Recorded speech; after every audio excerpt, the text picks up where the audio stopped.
Serial वसुधा की कहानी अब वहीं से आगे बढ़ेगी, जहां देव के हाथ में वह कागज आता है जिसमें लिखा होता है कि असली राज बच्चे की रिपोर्ट में नहीं बल्कि वसुधा के अतीत में छुपा है। यह पढ़ते ही वसु पूरी तरह घबरा जाती है। देव उससे पूछता है कि वसु, तुम्हारे अतीत में ऐसा क्या है जो कोई हमारे बच्चे तक पहुंचना चाहता है। लेकिन वसु रोते हुए कहती है कि मुझे खुद नहीं पता कि यह सब कौन कर रहा है और मेरे अतीत से इसका क्या रिश्ता है। तभी चंद्रिका उस कागज को ध्यान से देखती है और कहती है कि यह लिखावट मुझे कहीं देखी हुई लग रही है। यह सुनते ही सबका शक और गहरा हो जाता है।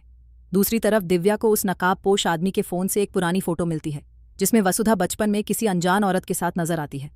फोटो देखकर वसु हैरान रह जाती है क्योंकि उसे अपनी बचपन की बहुत सारी बातें याद ही नहीं होती।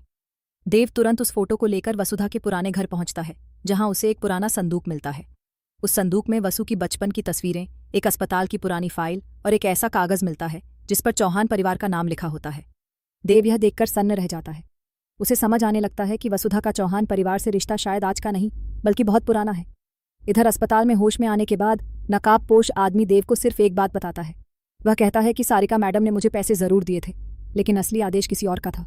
वह इंसान चौहान हाउस में ही रहता है और वसुधा को इस घर में कभी स्वीकार नहीं करना चाहता। यह सुनते ही चंद्रिका, देव और वसु तीनों के होश उड़ जाते हैं। तभी कहानी में सबसे बड़ा ट्विस्ट आता है। दादीसा को थोड़ा होश आता है और वह कांपती हुई आवाज में सिर्फ एक नाम लेती है, प्रभात। यह नाम सुनते ही पूरा परिवार सन्न रह जाता है। देव को यकीन नहीं होता कि उसके पिता का नाम इस साजिश से जुड़ सकता है। वसु रोते हुए कहती है कि अगर मेरा अतीत सच में इस घर से जुड़ा है तो फिर मुझे आज तक झूठ में क्यों रखा गया। अब सवाल यह है कि वसुधा का चौहान परिवार से पुराना रिश्ता क्या है। क्या प्रभात सच में इस पूरे खेल के पीछे है?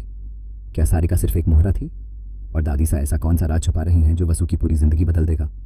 आने वाला ट्विस्ट वसुधा, देव और पूरे चौहान परिवार की कहानी को पूरी तरह पलटने वाला है।